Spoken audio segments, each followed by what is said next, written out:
Hello everyone, and welcome to Marathon Recon, a mile-by-mile preview of the LA Marathon.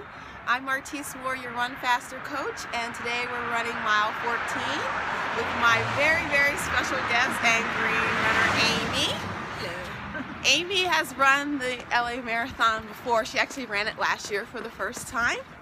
So she's going to tell us a little bit about what it's like to run mile 14. Well, I lived in this neighborhood for 10 years, so once I hit mile 14, I felt like I was home, which is nice. It's also where I fell down in the marathon. Oh no!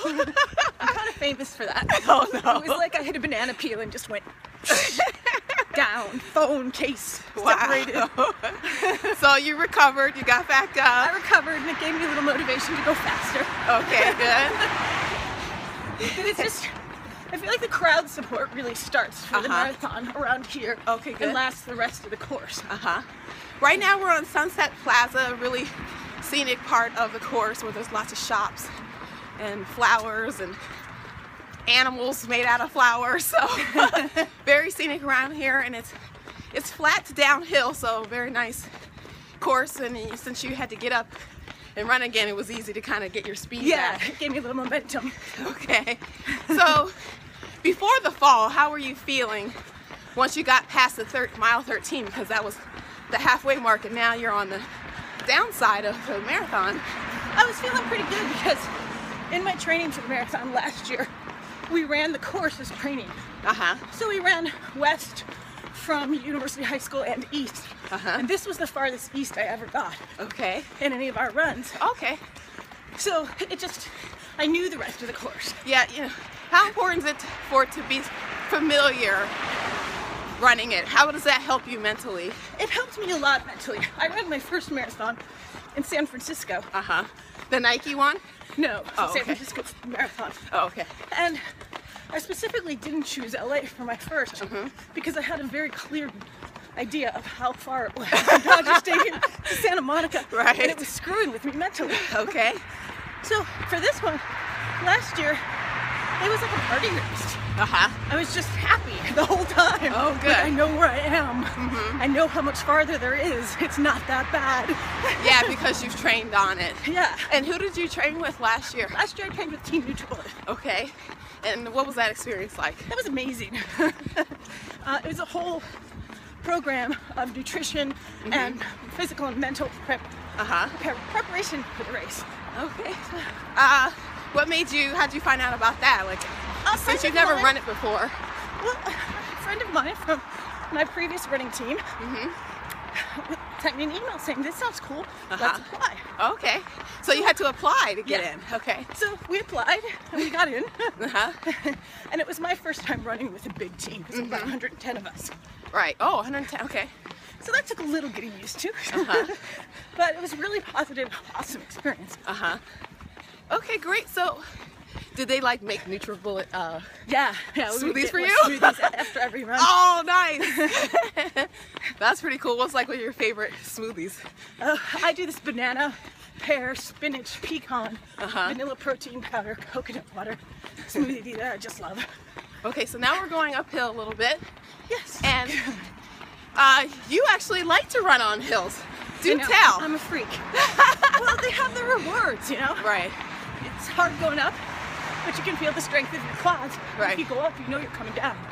So, as a coach, it's always nice to hear clients say, oh, we have hills today? That would be Amy. She would be like, yay! So, yeah, they make you strong, and definitely, if you haven't figured it out by now, you should be doing hill training to prepare for this race. Yeah. There's a ton of hills. Up and down, up and down. Yeah, the elevation profile is not all that dissimilar from San Francisco's marathon. Oh, it really? Yeah. Interesting. So, what are some of the triumphs you had from training for that race? Since, you know, mentally you were afraid of it before.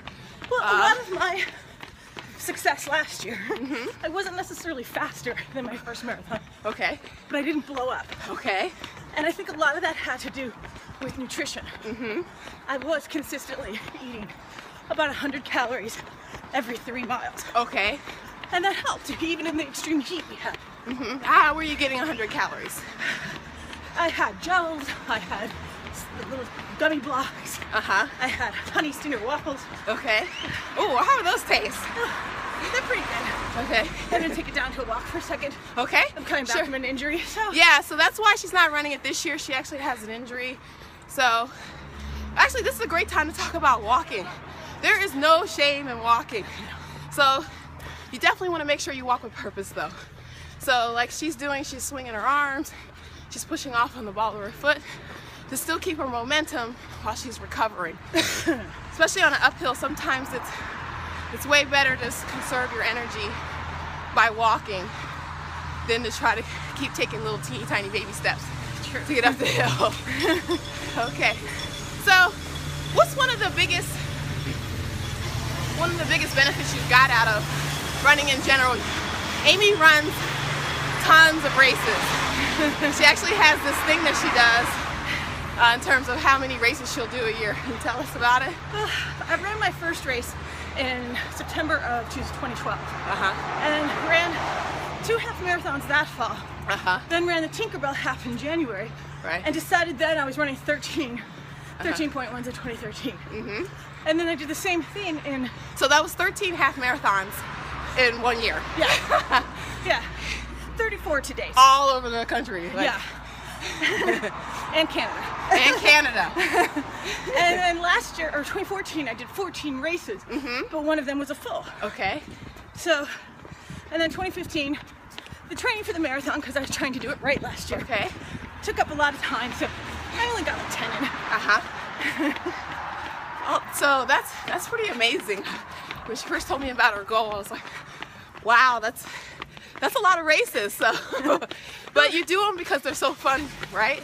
They're fun, and when you're doing so many, they become a lot of the training too. Exactly. So yeah, that's one way to kind of get your training in, is to race.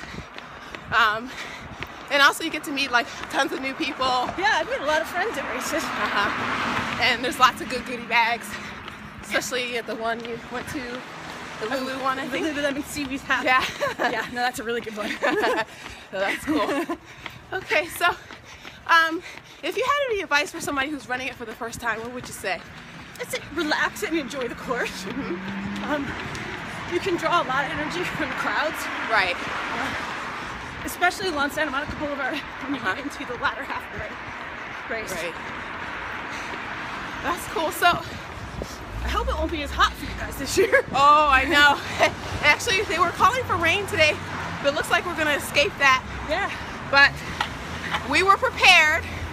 We have our rain gear. It's just water. Yeah. But like, I know you didn't have to run in it last year, but if it had rained last year, what would you do in terms of different preparation for the race? Because last year you're just worried about being hot. Yeah. But this year is a very real chance that it may rain. So, like, what's a piece of advice you could give to people in terms of like how to prepare for that? I know you said it's just water, but it's just water. I mean, it sounds impossible, but you know, try to keep your shoes as dry as possible, because the friction will create issues later on. Right. We're at a light right now, getting ready to go down. Don't need another downhill. Good, because I'm out of shape. Yeah, so she's a real trooper for doing this, because she's wearing the tape right now on her ankle because she had an Achilles injury, but she just started running again about a week ago. Yeah. So first 10K felt good. Okay, good. Yeah, so really happy to see her out and about again. And here we go. So, excuse me. So now we get to go downhill again. We're running out of, well, we're still in West Hollywood. Yes. But we're starting to run towards Beverly Hills. So it's pretty cool. So I'm imagining on this part of the race, lots of people are flying down this hill. Yes, I was flying down this hill. Because it's so wide and expansive. I don't know if you guys can see. It's the kind of hill where you just feel like a little kid. Like, woo! Yeah, it totally looks really fun. Like a really great sledding one, actually. So we're just like easily letting gravity pull us down this hill. That's why I like the ups, because you get the downs. Exactly. So, and one of the other runners we have talk about, that's what makes the course so interesting, is because there's a lot of ups and downs. Yeah. So it keeps things very interesting. Yeah. Without running, you know, flat for the whole time. But we do enjoy the flats too. Yes. Especially after a hill. So, okay, Amy, well, I want to thank you so much for coming out here and being a trooper with your recent recovery. Oh, it's good to get back out and move. Okay, so you're going to be cheering on your old teammates. I will. For the race. And I'll also be out there cheering as well for my clients and everybody else. So we'll see you guys next time tomorrow on mile 15 at 6:30 a.m. So wake up early. And in the meantime, if you have any running or racing questions, please tweet me at GreenRunnerLA or email me at greenrunnerla.com. And until then, keep running, everybody. See you later. Have a great race, guys.